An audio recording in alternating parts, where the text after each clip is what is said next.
welcome back to Hard Fried History. Today we are doing the second part or fifth part in our six-part installment on the French Revolution and Napoleonic era. This is part two of Napoleon.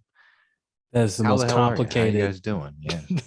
That's the most complicated version of what You gotta be on point with the metrics. You know, you gotta date everything nowadays. That's the way to do it. It is 8:59 and some change here on and now it's 9 o'clock, just turned 9 o'clock. So I had a lot of change apparently. June 10th, 2022, Houston, Texas, right? I guess they have all the data points already. Who cares? That is okay.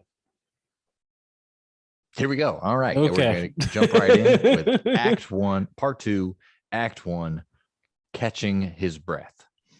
January of 1800, France is facing a lot of war weariness in regard to the Italian campaign. Talleyrand is sending out peace feelers to England. They are rejected. The big problem for the governing body of France right now at the time is they need a victory because the people are getting restless again and they want to hang on to power, but they have to let off some steam. The major problems that they have currently it's three primarily. The war in the Vendée is still going on. The government is facing bankruptcy, and the second coalition is at their heels. And so war is basically going to break out at any second. So throughout 1800, the way I see it is Napoleon is just kind of like cleaning up in northern Italy. He's got his great victory at Marengo in June. Another French general named Moreau has his victory at Hohenlinden, which I think is in like southern Germany in December. Again, like I'm saying, they were cleaning up against the Austrians primarily. And they're all like getting all the generals are getting all this praise and all this type of stuff, and they're becoming like these dramatic heroes in all of France. They already were, but they're becoming more of those. Yeah, especially because the old aristocracy is dead, and kind of like the old, I don't want to say like the celebrity class, but the generals are definitely asserting themselves as the new aristocracy. Of course. And there's even like inter-beefs. I think one of the big points about like Moreau's victory was that although it was good for France generally, Napoleon was upset that he wasn't the guy who got the victory. He was like, "You're stealing my limelight, man. I'm the big dog general. I'm the one who does all the big important battles. I'm the one who wins them." Here's Moreau is. He thinks he can do it. Not. We're gonna have problems. We are going to have problems. Yeah, they're all going out and like not exploring, or I don't know what it's called. They're like winning stuff for France. Yeah, and the French Republic, and then it's there's a part of, I think, Moreau involved with Ireland. There's a lot of different stories. Yeah, but there's a lot going on. That's like the hardest thing about Napoleon is that I'm doing the best I can just to get the dates and the locations correctly, but there's a lot of intricacies that I'm not able to hit. Yeah. December 24th of 1800, there is an assassination attempt on his carriage on his way to the Paris Opera. It is a royalist plot that he blamed on the Jacobins. Yeah, that's the one where like it's like a girl. This dude gives this girl the reins to hold, and in somewhere outside of Paris, a Parisian suburb, or in Paris, and then he fucking the carriage is like there's like a explosion. It's like an IUD. It's a weird terrorist attack. It's a terrorist attack in the 1800s. Wait, and then IUD? IUD, not IUD. IED. Yeah, okay. There we go. It's one of those. It's one of those. One of those. Well, anyway, and a feminist suicide bombing going on. Well, I mean, he does kill like a 16-year-old girl, so it is kind of like that's who he gives the range to, and he it's a massive explosion, and then he just decides from my understanding, he takes both of them out of the way. Like he blames the world, but it also is an excuse to get rid of the Jacobins and kind of clear his way for power. Yeah, it's kind of you see that repetition of what like D'Eglantine and Danton and Desmoulins are trying to pop off toward the end of that sort of like linking the far right to the far left, being like, you guys are the problem, using that as just a way to crack down on fringe parties. Yeah, and kind of make him, they seem like more the guy. You know what they say: when life gives you lemons, make lemonade. When life tries to kill you, kill other people. Okay, that's All right. I don't know if they say that. That's I the way don't I've always heard it. and don't know if anybody have looked at Classic that. parallelism. Okay. That's fine. February of 1801, Austrians signed the Treaty of Luneville, which basically takes them out of the fight for now. Just Great Britain to worry about, really. Napoleon, he's trying to angle for an alliance with Tsar Paul of Russia to march into India, because he know that with that India at this time is, I don't want to say it's the jewel in the crown quite yet. It's being refined into the jewel in the crown, so to speak. Mm-hmm. And so they think that if they start marching toward India or exert any sort of pressure on India, that's going to massively stabilize Great Britain.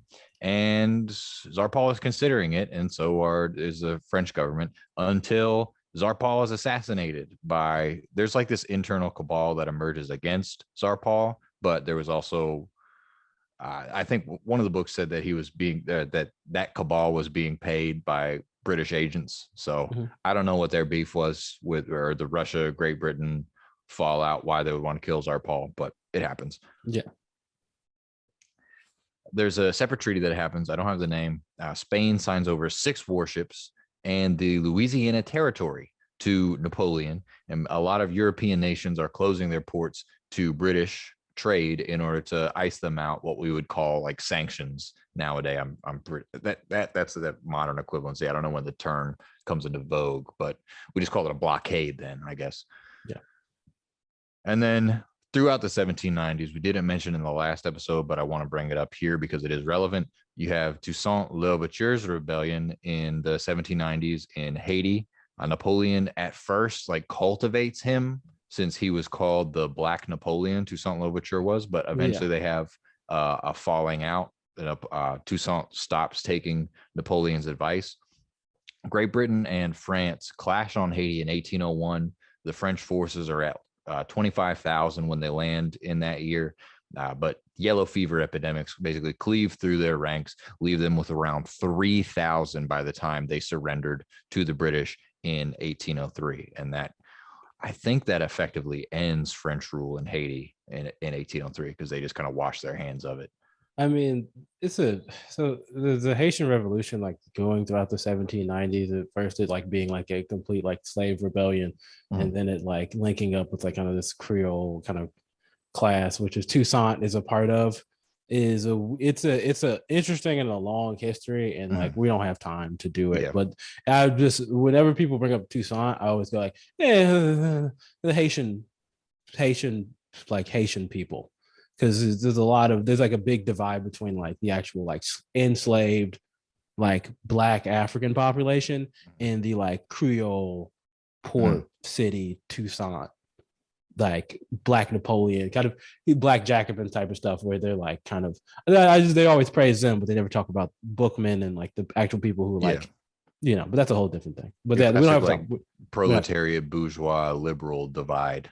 Yeah, it's like we have to work together to overthrow the oppressor, but let's not pretend there's not still internal class divisions. Yeah, then they try to put, after the thing, they try to reconstitute the kind of like plantation society, and it's, well, in like a lesser terms, with like without the with like Black people in charge, and then they don't, like the African people don't want, it's a lot, and like that's, so whenever we bring up the Haitian Revolution, just glance at it. But let's move. It's a big deal during this time. It's a big deal in France, like but it is their crown jewel per se. Especially because, as rhetorically, they're taking a lot of the same pages out of the books that the French themselves were. Of like, oh, liberté, égalité, fraternity, hell yeah, us too, right? We're getting in on this, and it's like, I don't know, Yeah, no. Then and then again, when it evolves into like a weird, like people get free, and they're like, all right, what's freedom? It's like, well, we can do the plantation state again, or we can have like maybe like there's like an early like commune style, like it's a whole lot of stuff. But let's move on. July of 1801, there's the Treaty of Concordat with Pope Pius VII. This is kind of the major olive branch that the French government, after all of the turbulence of the 1790s and like the stain of de-Christianization of the 1793 onward, and like the sale of church lands and whatnot, of things had been not good, very cool to say the least, between the papacy and the French government. And so Napoleon kind of does concordat as a way to appease the Catholics within France, but also some like of the royalists. He basically trying to put some oil on troubled waters, heal, and make sure everyone's cool, right? Just kind of consolidate power by closing as many fronts, potential fronts, even if there be socio-political fronts, as possible. It's if you go back to the gardening aspect of this, it is there's a thing called grafting where you're taking a I the way it was described in that Scar book with Napoleon, A Life in Gardens, it was like described as if bringing religion back into France is seen as a way to like it's a way to implement or graft a part of another tree onto another tree, a way to like create a firm bone in society that used to be there. Yeah. And there was chaos, happening at the time. And Napoleon, as a gardener or whatever, he comes in and is like, all right, I'm gonna use this kind of firm, I don't know, graft is the all right word to describe it. Another part of a tree to kind of uphold yeah, the one that needs help. and creating a new tree that has new dimensions to it. Yeah. But yeah, no, I don't know. It's he brings back in religion to a society that like kind of was that it had its own religion. I would that argue kind of never lost it. Let's be real. Like people were still practicing, but this is like an official recognition that matters. I think more at the upper crust than at the rural levels, but public opinion matters. But it does bring Let's back not downplay, structurally a part of society that was there, but it reinvigorates it. Yeah. And makes it like another, like brings back that pillar of society, yes, I guess. If that's you can have like your religious festivals publicly and not worried about like some Jacobin being like, you're stupid or whatever, I mean, that's still gonna happen, but yeah, I'm sure that's gonna happen.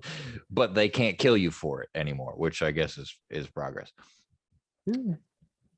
Goes without saying, it recognized Catholicism as the religion of France. The first consul, that being Napoleon, he could name bishops to be confirmed and ratified by the Pope.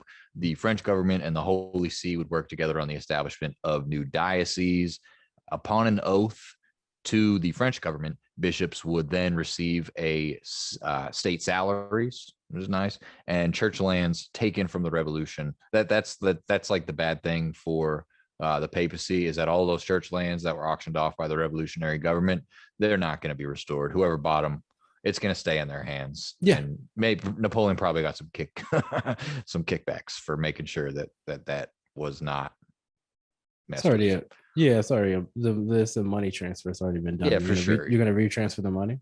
No, man. Yeah, no, you're not gonna do that. So not against these landed estates, these huge landed estates. You give anybody things like that's why people like don't want to give like you give anybody some stuff. It's very hard to take the stuff back. Then no takesies backsies, man. Yep, we learned this young. Okay, April 26th of 1802, the amnesty law for emigres are passed, as long as they did not bear arms against the nation. About 40,000 emigres who fled during the revolution returned home in I'm not sure in that year. I think like starting that year, that's the figure that was given, at least. Same year, 1802, the price of bread starts to increase. Never good. Napoleon orders a newspaper blackout on the issue, so nobody's allowed to report on rising bread prices. He gives concessions to a financial holding company to buy all the bread at European ports and flood the nation with it in order to stabilize its price and make sure, more to the point, that people are eating. And then provide interest-free loans to various types of manufacturers so long as they took on new employees in order to take care of the unemployed. Because here he is learning directly from the lessons of the revolution, which is that if people are starving and unemployed, it does not bode well for your regime. So take care of hunger and take care of employment, and you won't be deposed. Yeah. And then you just have to worry about your external enemies as opposed to your internal ones, you know? Of course. August of 1802, there's a plebiscite naming Napoleon consul for life, and it is ratified. He now had more control over foreign policy. I think they still have, I think at this time, they still have the consulate. So it's him and like two other dudes, but he's the only one who's consul for life. So Yeah. we're gradually moving towards him just being the one guy. Yeah. The same year, 1802, the Napoleonic codes are promulgated.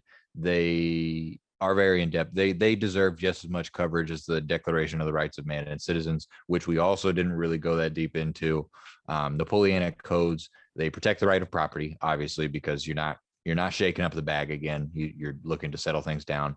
Not too much for the proletariat. Generally, does crack down on unions and pretty severely restricts women's rights, particularly to divorce and mortgage, trade, or sell property, which these were all rights acquired by women under the revolutionary government in September 1792. Napoleon basically rescinds that. February of 1803, there are discussions between Napoleon and Ambassador Whitworth of Great Britain, because Britain at this time is hostile to the Treaty of Amiens, which I believe was like a ceasefire between France and Britain. Britain themselves, they justified staying in Alexandria and Malta, which were conditions. The conditions of the treaty was that Britain would have to withdraw from Alexandria and Egypt and Malta, this small little island off the coast of southern Italy, like right in the middle of the Mediterranean. Britain would have to withdraw from those two, but they say we stayed there only because you annexed Piedmont, which is like northwestern Italy, what we think of now. And Napoleon also imposed a new constitution in Switzerland. You also occupied those two areas, as well as Holland and Genoa. Yeah. And so then Napoleon, he points out that the Treaty of Amiens, it made no mention of Piedmont or Switzerland. And as well as stipulation of Amiens, the British had not returned Pondicherry to the French. Pondicherry being the main, I think it's the main French colonial base in India, and Britain had occupied it and not returned it, even though they were supposed to. So there's bad faith. I want to say most definitely on the side of the British. I don't know enough about it to know if the French were double dealing at all, but it definitely, the way it was framed was that Britain's just kind of saying they're pushing their luck here, and they can afford to. So why not, you know? Yeah. April 30th of 1803. This is the conclusion of the Louisiana Purchase negotiations. The French wanted 80 million francs for the land, but only got 60 million francs after negotiations. That I think, you know, the grade school figure is always $15 million. Now, the U.S. public, the reason that 20,000 francs were knocked off that price, because the U.S. public amounted French damages to U.S. shipping to 20 million francs. So they knocked that off the price. And again, he wants to pay for the war that he's pretty sure Napoleon has to pay for the war that he's pretty sure that he's about to fight, and he needs the money.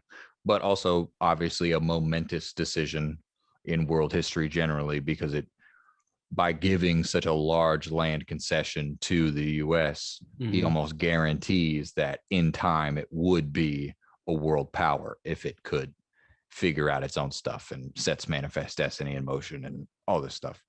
It's an, I mean, to him, it's an auxiliary piece of land that he doesn't really control that much. Yeah. And like, it was good mainly because, you know, you were building, it was like an accessory to Haiti, from my understanding. Like, it was integral in all of their holding. Yeah. If they don't have Haiti, it's kind of like pointless. And they're like, fuck it. Yeah, that's true. Yeah. So, it's almost like transfer to him more as like a bargaining chip than a legit prospect. Yeah. So he's like, well, let me just flip this, you know.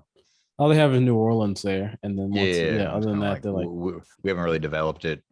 It's just trade that comes through, but like they're like, all right, yeah. I got bigger concerns, man. This gets us into Act 2, Winds of Change. In May of 1803, Great Britain and France are officially at war. Great Britain being the instigator, they're worried about Napoleon's growing power, so they preemptively sought to go to war with him in order to curb this threat. And Napoleon's navy is not ready. He's got 39 ships of the line and 35 frigates, while Great Britain had 202 and 277, respectively. So major naval advantage, Great Britain. But will that matter if you can get control of the continent? Can he get control of the continent? We'll find out, right? March 21st of 1804, the Duc d'Enghien, or Duc d'Enghien Louis de Bourbon-Conde, is killed after a trial. He's like apprehended. He's like, I'm not sure what the precise details are. I meant to go over it. He's apprehended. He's given the very quick, I think, relatively ham-fisted trial and implicated in this royalist plot of which the Duc d'Enghien knew nothing. However, the other French generals, Pichegru and Moreau, were both implicated. Yeah. And he kills this kid. And then he's like a kid. I think he's like a teenager at the time of his death, or he's like very young. And that's the big issue is like, oh, you're killing kids now. And so this is like a huge stain on his reputation, but also it was framed that he was kind of like virtue signaling to the Jacobins in this weird way by being so militantly anti-royalist. He's saying like, hey, you guys don't have to worry about, but also why the hell would an emperor replace himself with a king, So I don't know if I buy that 100%, but also if the Jacobins were worried about Napoleon just being a placeholder until there's a Bourbon restoration, until a royalist restoration, then if he were to do something this extreme, they'd be like, oh, maybe he's. I mean, the royalist on our side, the royalist exists. Like, yeah, they're trying to push for that. Like, it's. I just see. It's more. I see Napoleon always doing Machiavellian things. Yeah, he doesn't really care. For sure. This is more about increasing his own power base. Yeah. I mean, I think for sure, I think it's like he saw a lot of horror in the French Revolution. Like he actually saw it. And again, you go back to that garden in Big Dog. He just wants to re-implement the basics of the French garden, which is like, yeah, we had an aristocracy before. Let's create an aristocracy out of these generals. And also we had a fucking Christianity before. Let's go back to the Catholic Church and let's have get that graft. Let's graft that shit in, and we're gonna recreate the garden with also we've grafted in the liberté, égalité, fraternité all into that, and it's gonna be a good thing. And I can do it because I'm Napoleon and I have a massive fucking ego. Yep. And no more weeds. No weeds. No weeds. Can't tolerate them. I'm sorry. And some people, it doesn't matter how young they are, they're weeds in my opinion. Weeds. They get pulled. They get pulled.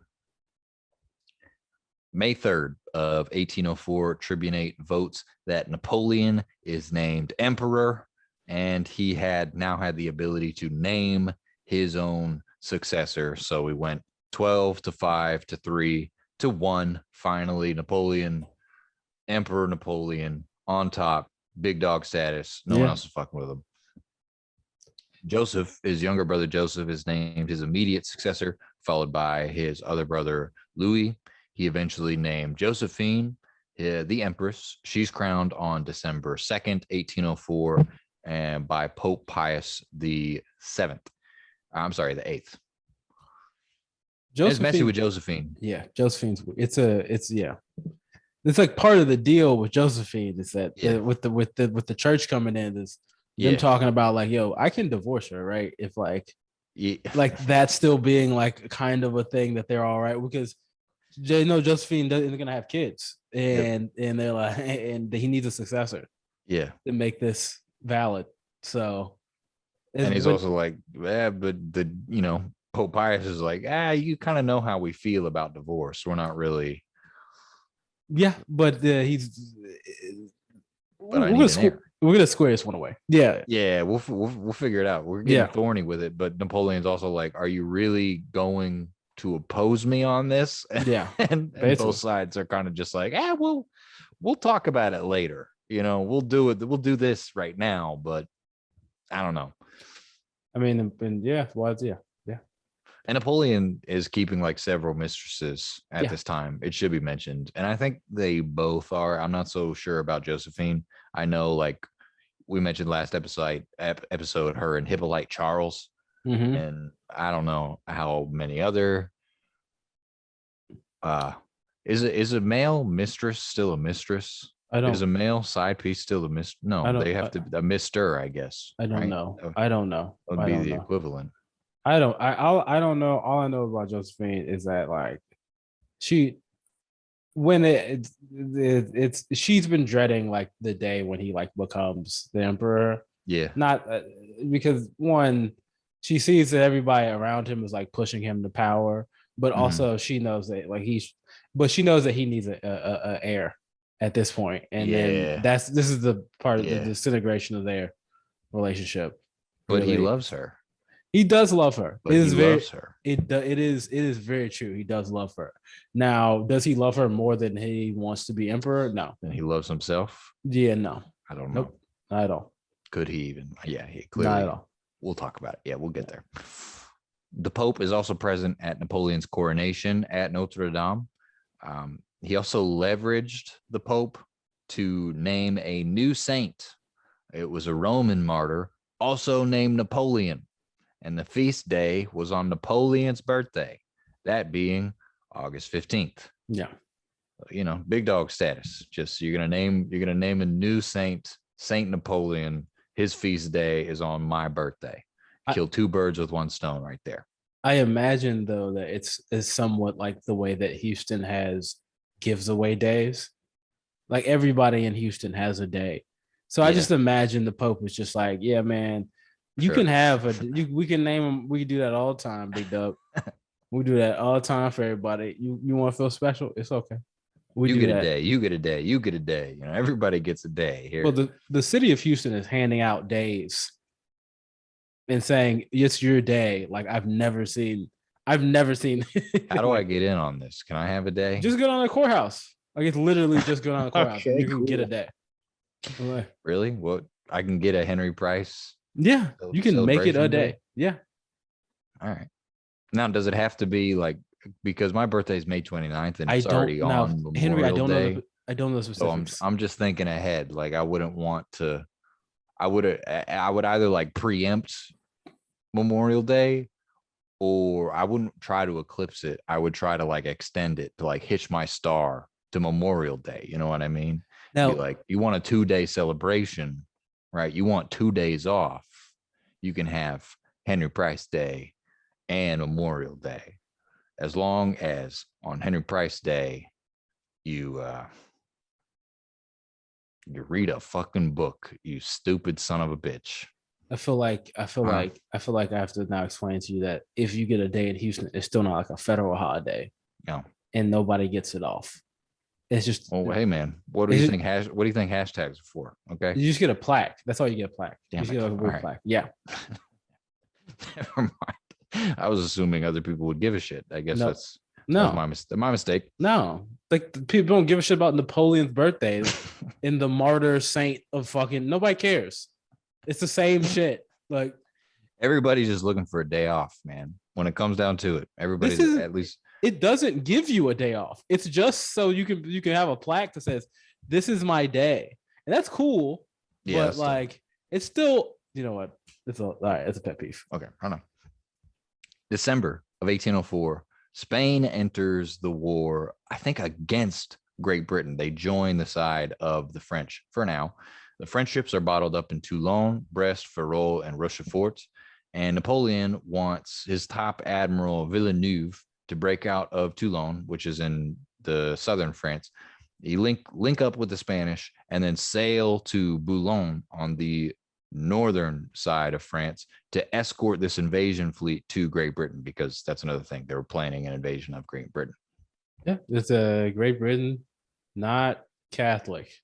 Yes. France and Spain hella Catholic and Yes. linked up with Rome. Yep. And the British have a problem with the Catholics, Yep. as detailed in Irish history. Yeah. Like, so, yeah. And all the Catholics are like, let's get it, And the Catholics are not. They don't have a great history. It's a whole thing. Yeah. 1805. In the meantime, Napoleon crowns himself king of Italy in Milan. Austria resumes war against him, primarily due to that.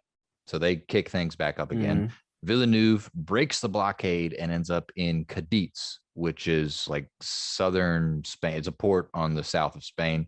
The combined Spanish and French fleet are bottled up there and basically kept in check by the British Navy. Napoleon is not happy with Villeneuve. They have a falling out. He's kind of like raging. August of 1805, Austria joins the Third Coalition with William Pitt of Great Britain and Tsar Alexander I of Russia. The Russia's whole deal was that Great Britain gets hemp and lumber from the Baltics, which were under the control of Russia at the time. Mm-hmm. Russia also wants a foothold in the Mediterranean. Again, Austria resents Napoleon's meddling in Italy, as well as his assertion of what they view as a bogus aristocracy. Because you think about it, you have all these old world Austrians who are used to the hoity-toity aristocratic nature of their society and time for what, a couple centuries at least. And here you have just all these kind of swarthy generals and, rapists and looters in their eyes. Now, these are the aristocrats. These are the ones who run the estate. We don't think so. Their goal is to push out France from Switzerland, Italy, Hanover, Holland, and northern Germany. Yeah, people don't understand. Like you can just make an aristocracy. I didn't realize. I've been reading more, and this happens, of course, in Napoleon and Irish history. That the Protestant ascendancy is just like they just gave niggas land. Yeah. And told them like, yo, you're now, and over a series of like 100 years. Yeah. If you start acting like, that's the same thing that happens in Virginia, in America. Like if you start acting like aristocracy, people just kind of treat you like aristocracy after a while. There's nothing inherent to an aristocrat. You inherit as an aristocrat, but there's no distinguishing mark, really. It's just kind of, you can be an aristocrat as long as you got land and money and maybe manners. It doesn't matter how you get it. It's always it's you, but it's usually always from some type of like blood lust or trickery. Yes. Like or you just was killing the linen game. Mm-hmm. you was murdering 1807 linen. You're either inheriting blood or you're spilling blood. Yeah. Or you're just an opportunist. You right time, right place, and you really understand the linen market. Hey man, that's all you do. That's all you have to do.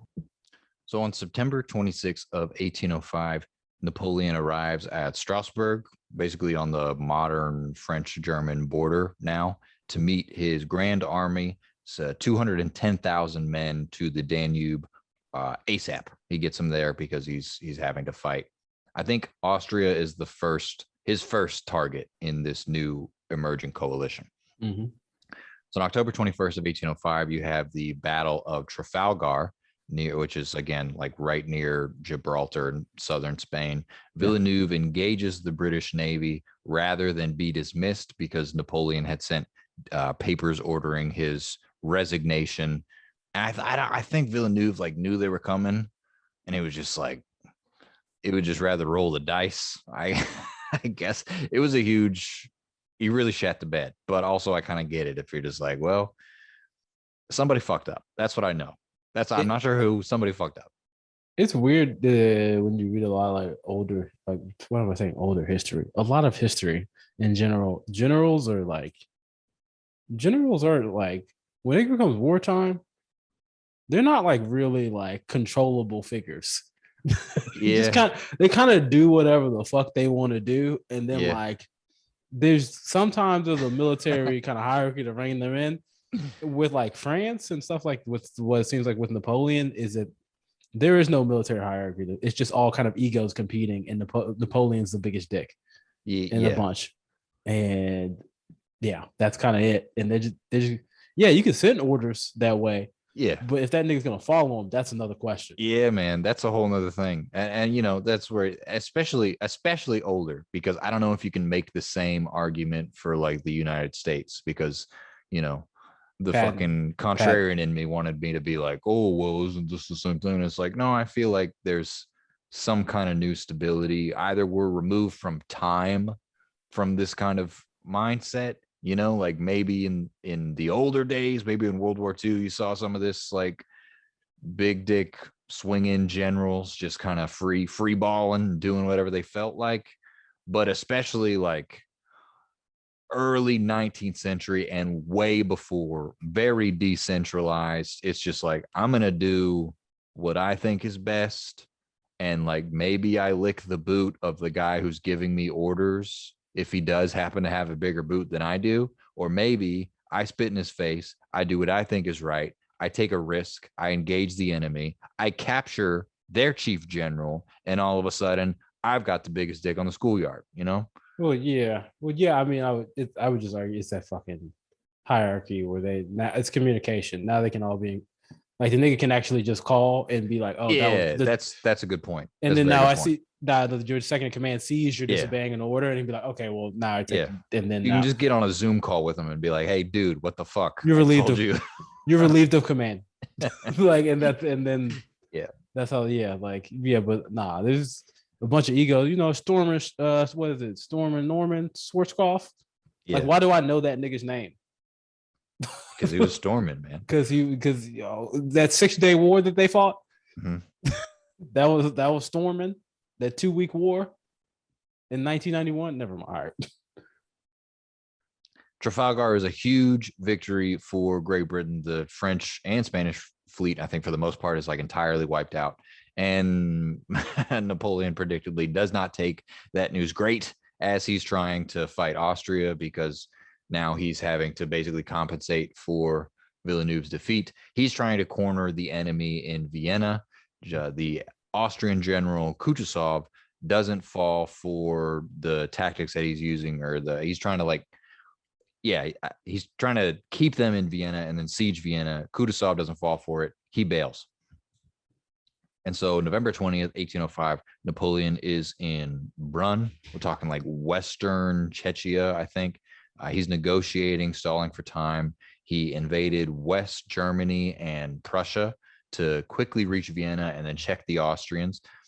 Emperor Alexander positions his Russian forces at Olmütz in an attempt to cut off Napoleon's access to Vienna because the French had invested there.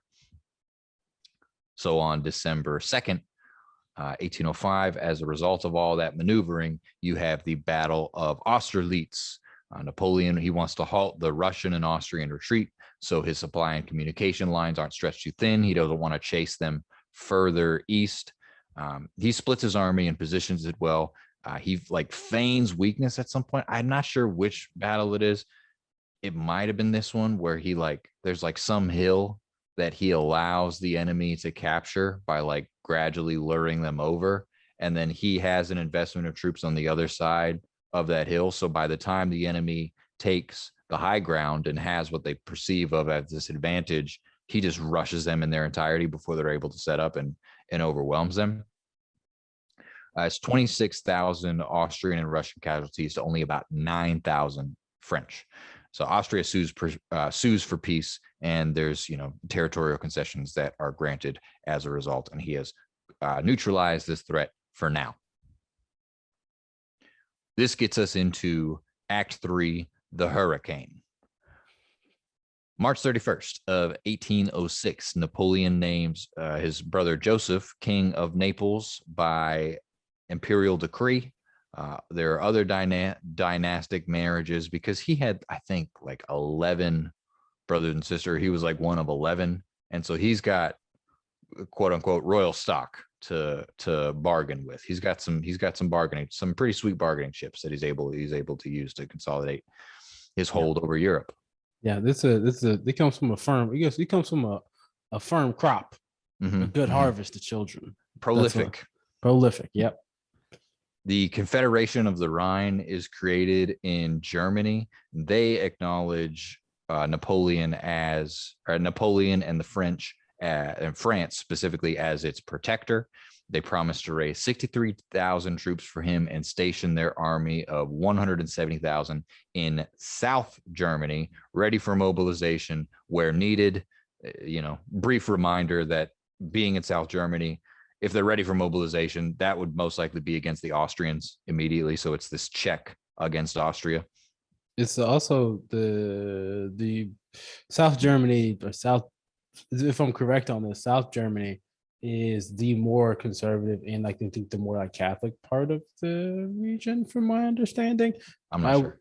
I'm not saying I'm pretty sure about that. You can quote me on it. Okay, Don't quote right me on. on it though. All right. Don't okay. quote me. Don't quote me I'm on going it. to. Okay, that's fine. So the creation of the Confederation of the Rhine, it upsets Prussia because it further divides up. And Prussia is modern East Germany. It's like the biggest. Then the Confederation of the Rhine involves Cologne, and Cologne is like is Catholic. That's Catholic Germany. Right on. Cool. So yes, okay, yes. I'm got this like on Catholic axis coming together. Yeah. Prussia's upset because the creation of the Confederation of the Rhine divides up their territory. It was also leaked that the emperor was willing to turn over Hanover, which is this like city state in modern northwestern Germany. Napoleon was willing to turn that over to the British, and Prussia finds out about it. They had only recently acquired Hanover, and so they're upset about that as well. It's demanded by Prussia that they blockade Great Britain as well, and as a result, Britain impresses 700 German ships, and so Prussia has reason to be upset at the French and at the British, but they're more upset at Napoleon than they are at the British. So they start their own uprising. September 24th of 1806 is when Napoleon crosses into Germany to fight the Prussians. And the decisive battle there, October of 1806, you have the Battle of Jena, I think, Jena, Jena, and Auerstadt. The French general Davout in the latter battle, Auerstadt, is way more impressive. He defeats the main army, 26,000 to 60,000 Prussians under the Duke of Brunswick, and Davout pulls off a victory, even though he's got less than half of the men that the Duke of Brunswick does. The combined French army, they enter Berlin with about 120,000 prisoners of war. Germany agrees, I should say Prussia specifically, they agree to reparations and basically become a French vassal. It's really hard to not say Germany because we have kind of think of these things as eternal, but Germany doesn't exist yet. Not yet. Another 60 years? Neither does Italy, Yeah, Germany another 60, Italy sometime around 50, 60 years from now, from the dates we're talking about. So yeah. It's kind of a through line through this, more specifically in the next episode, but also you see it a little bit here with the creation of the Confederation of the Rhine.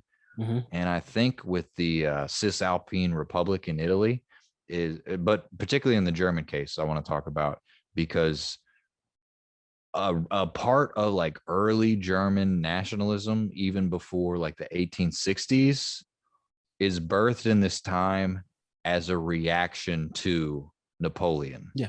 They're all kind of saying hey, we might have some different religious ideas and social ideas, but we all, for the most part, speak the same language, and we don't like this guy.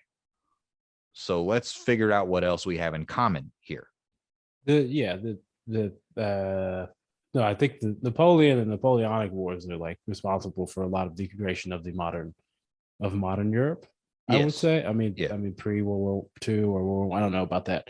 But you can look at, I'm reading that book on Ireland, and they talk a lot about the beginning of the potato famine. The guy in the book is trying to break down that it really is about the end of the Napoleonic Wars. And this shifting, there's some shift that happens in the economy of Great Britain or something that happens with the end of Napoleon or in the Napoleonic era, to where they start to import from Ireland more cattle products or cattle and products of cows. So they they go from the subsistence farming, tenant farming like type of economy, and then it becomes this whole thing about now these are coming graze pastures for grazing, Yeah. and now there's not as much food because the farmers, the tenants are getting kicked off for the grazing, Yeah. and there's a whole buildup of, and that starts with the end of the Napoleonic era. Mm. So it's a lot. It's a lot, and that Yeah. it's a yeah. You never know what dominoes will be toppled. Yeah. November of 1806, after what we would think of as Germany, after Prussia, Germany generally, Prussia specifically, is pacified, is conquered. That opens the door to Poland. So Napoleon and the French march into Poland. They're initially pursuing, the pretext for this march is they're pursuing Queen Louise of Germany. And she was like this, basically like an Amazonian warrior woman who she's got like a following of her own, and she's not surrendered. And she's got her own forces that are loyal to her. She eventually does surrender, but they're pursuing Queen Louise. And they also just wanted more territory generally, because that, that seems to be the way things are going.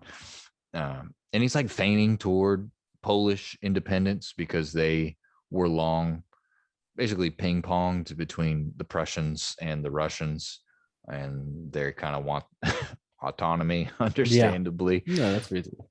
Very reasonable. Morale for the French army is at an all-time low. They're like marching through the mud of Poland, and army desertions are around 40% for that year. Napoleon he's trying to recruit from Denmark and Holland, and he's enforcing these forced loans on Germany in order to pay for the army that remained.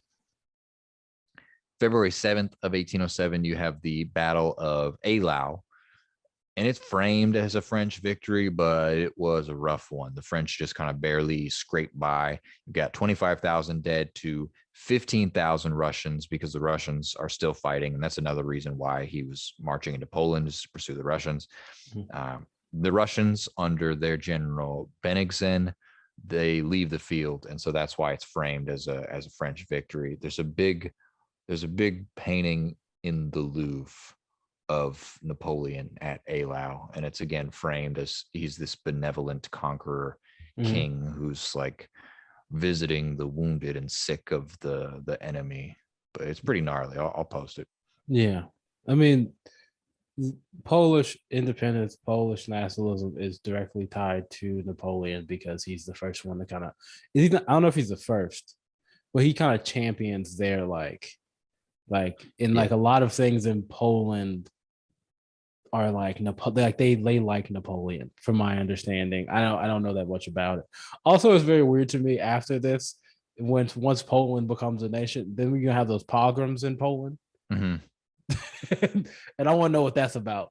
Yeah, I don't really know. Yeah, I don't know what's up to. I don't know what Poland's up to, because there's a lot of pogroms, and that's like one of the push reasons for a lot of immigration of Jewish people. I think they're also like, very anti-abortion as well. No, yeah,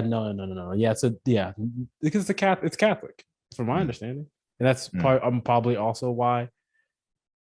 Yeah, would you start reading the history of Europe, and then you just be like, oh, it's just some of this is just about y'all being Catholic and other people being Protestant, and that's like that's where the alliances kind of tie down to. Yeah, and it's kind of like it's really just different aristocracies fighting each other. It's like, oh, it seems to me like they all these different various European nations and provinces, before they were even nations and city states or whatever, they were all fighting each other before. Yeah. And then came the Protestant Catholic schism and the Reformation. Then they were like, oh, now we have a reason. Now we have a real reason for all this stuff. Now, they were just like, hell yeah, we've been looking for a vehicle for this hatred, and now we've got a solid one. Yeah, I hate to do this right now, but I'm gonna do something that's so on brand for me. This is a lot like Bloods and Crips. There were gangs before Bloods and Crips, and they were fighting, and then they just threw on this like the tassels of being, oh, you're a Blood, I'm a Crip, and then that's that's why it all fell into place. It all falls into place, and then there's a development of weaponry. Yeah. And then all of a sudden that shit becomes very dangerous. You have a framework. You have a framework for the bloodshed, and now it all occurs within this lens. And bloodshed is deplorable, sure, but at least people can agree on the framework, Protestants are Crips, and that's what I want to say. I would say Catholics are Crips because they're the ones with the Crips, with the literal Crips, with all the skulls and the tombs. You can go I feel like Professor Fink from with the skulls and the tombs. Oh, hey, Swing and a miss. Right? April to June of 1807, Napoleon is at Schloss Finkenstein with Maria Waluska, who is his Polish mistress. Mm-hmm. He's licking his wounds, telling Josephine not to come because he's with his Polish mistress. And he's preparing for a resumed Russian campaign because Russia's still in it. His Polish mistress also younger. Josephine's older than him. Maria's younger than Napoleon. Also has the ability to have a child. Yep. And Napoleon, doesn't treat women correctly and doesn't value them. He only values what they can do for him. So we'll see how that plays out. Yeah, I don't think I mentioned it in either of these episodes, but he does. Maria Waluska does bear him a son at some point, and that's how he knows that Josephine is barren. That he's like, it's not me. Yeah, and I imagine Josephine's probably like, but how do you know it's not you? And Joseph like, Josephine. Yeah, no, that's she becomes the empress, and Josephine ends up.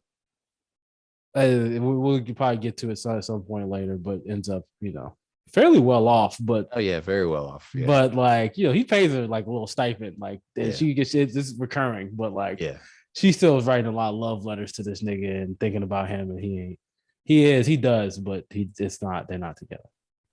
It's an interesting. I think there's a whole book that's been written on like their relationship exclusively, which would be a great read. That was what my book Scar Napoleon, a life in gardens. It covers their relationship a lot, but also a lot of these gardeners are a lot of like people putting together houses, design stuff. It's interesting. Yeah. So by May of 1807, the French Grand Army forces at around 600,000, including those guarding France, Holland, Naples, and Dalmatia. And I think that's the Balkans, Dalmatia. Anyway, he raises about 100,000 German soldiers to prevent an uprising, and he places them under guys that he trusts, obviously. June 14th, 1807, you have the Battle of Friedland. Bennigsen positions his army with its back to the river. Napoleon seizes the advantage. And then by June 25th of 1807, because of this sweeping French victory at Friedland, Tsar Alexander I and Napoleon meet on a barge on the river Tislet. I think Tislet. Oh, no one on that. I got no idea on that one, big dog. Okay, right on. That's all good. You're good. You guess as good as mine. Thanks, man. And they're real friendly. Supposedly, like there have been, or there's like, from what I read about their meeting, is they were like bros. They were regular old chums. They were contemporaries of their time, meeting each other. I think Napoleon even says something weird, something along the lines of like, yeah, if he were a woman, I would fuck him, or something. I'm paraphrasing, of course, but it's something to that effect of like, if he was a woman, we'd get it on, very weird. Yeah, stuff. No, I mean, there's a lot of homoerotic behavior going on, and also at the same time, you could. I think about it this way: it wasn't a whole lot of people who could write and read, and then you could get letters to niggas. You could just get a letter to somebody quick, and like they had. Because even him as a young person, he's like interacting with like Paolo Pasquale, who's like the national hero of like of their like whatever. Yeah, of Corsican independence. Is like, why the fuck do you have access to this dude? How the fuck can you just be like, like? But I guess that's times. Yeah, I guess. Or I don't know, man. But two bros, when they get together, they just like to bro down. Yeah, man. Like to bro down. Carve up Europe. No big deal. Come on. Just another day, Another day in the life. post a TikTok about this. Yeah, man. Yeah. That would be a good one.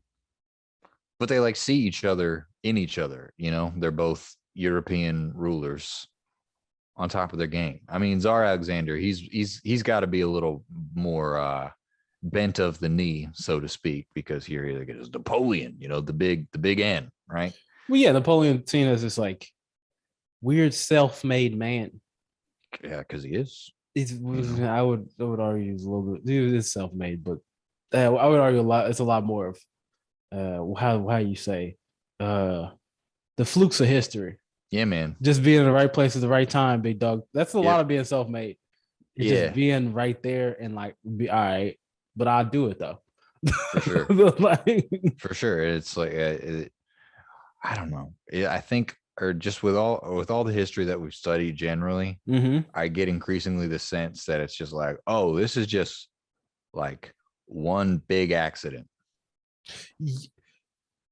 Yeah, it feels like that. It'd be like, damn, this is one big accident, but then you just it's once you start believing, hold on, it's a like we it's You a know what I lot. mean? It's a Yeah, lot. yeah, It's a lot. yeah. Yeah, yeah. Not always, but No, for the most part, it's just no, kind of yeah. like shit just is just happening and people are just doing things and thrust into situations where it's just like, oh shit, you know? This as I was one of those like weird hustle videos, YouTube, Instagram, Reels, hustle. You know what I mean? Where it's niggas somebody talking to a business owner. It was just some dude from New York, I guess, who had like a lot of some money or something, and they were just he was just like, yeah, best advice I can give you: don't make plans, make moves, and that's what history feels like. Nobody's Yeah, making any plans. They have a yeah. plan, but then they just start making moves, Just kind of doing shit. Yeah. and they and then after a while, you kind of end up, it You either find it. works or it doesn't. Closing out, July 7th of 1807, the treaty between the Russians and the French is ratified. The Russians agreed to join the blockade against Great Britain. Germany's carved up some more. Napoleon names Jerome as king of Westphalia, which is a German, I think, like state equivalency, if you want to think, or a German province, Westphalia. There's a joint Franco-Russian venture against Great Britain in India. I think they just plan it. They don't act. It never actually gets off the ground, but they're at least like, all right, we're hitting India. You know, it's time. Another stipulation: Alexander won't intervene if Napoleon invades the Iberian Peninsula, which we'll talk about next episode. Napoleon will mediate if Alexander invades Turkey, where the Ottomans are still sitting fairly comfortably. Mm-hmm. Alexander will mediate in a Franco-British war mediation, and the Duchy of Warsaw is to oversee Poland, and French troops would be stationed in Prussia. Napoleon gets back to Paris. He is now struggling with whether or not to divorce Josephine because he wants an heir and she is barren.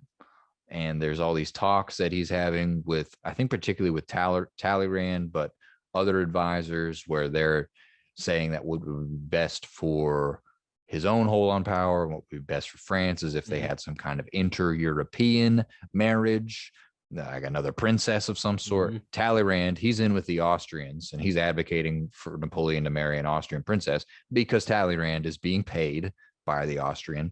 And Fouché, who at this time, I think throughout Fouché's like, he was framed in one of these books as the J. Edgar Hoover of his time because he was in charge of like the French secret police and he had tabs on everybody. And Fouché talks to Josephine about the rumor of divorce that is hanging over them. And she explains that she is worried that if Napoleon divorced her, he would lose his good luck. He would basically be thrown off of his winning streak because Napoleon, in some of his letters, and I think it was like something that they cultivated between them, like an ongoing thing, where Napoleon had frequently referred to Josephine as like his good luck charm and that she would bring luck to him in battle.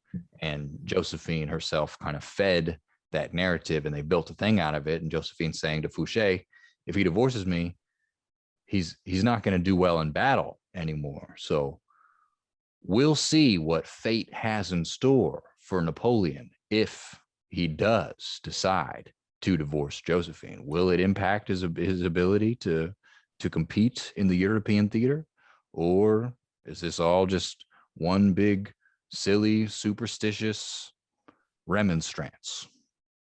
We shall see. Yeah, he was. We'll see, but we all know the answer. He was in battle before he met Josephine, so like I don't. And he's been hella lucky his whole life in terms of like. But we'll see. All right, But things got a hell of a lot better after they got married. He was on an upswing, and she's a good luck charm. And he shat he did well in no, well, I guess not in Egypt. She didn't work in Egypt. Yeah, in Egypt. I'll say that. Yeah, not in Egypt, but everywhere else. I mean, he did duck an assassination in Egypt that was coming for his head. Okay, so there you go. So, all right. Well, we'll see you on the next episode of Hard Fight History. Thank you guys for listening to this episode. This has been part 2 of the part 3 of the 3-part on Napoleon of our 6-part on the French Revolution and the Napoleonic era. Thank you guys for listening. You can follow us at Hard for History on Instagram, Facebook, and Twitter. You can find me at Joshua B. Stokes on Instagram and Twitter, Facebook, YouTube, all this other stuff. Henry, where can they follow you? You can find me Henry Price on Instagram, Henry Price on Facebook. Follow the business at Blush Daisy, and follow me on Amazon at Henry Price Hard Fried History. Give them hot reviews. It's a good time. We love you. We'll see you next time. Okay. All right. Love you. Be safe. Wear your mask, damn it. Still out here doing it. All right. See you later, big dog. Peace.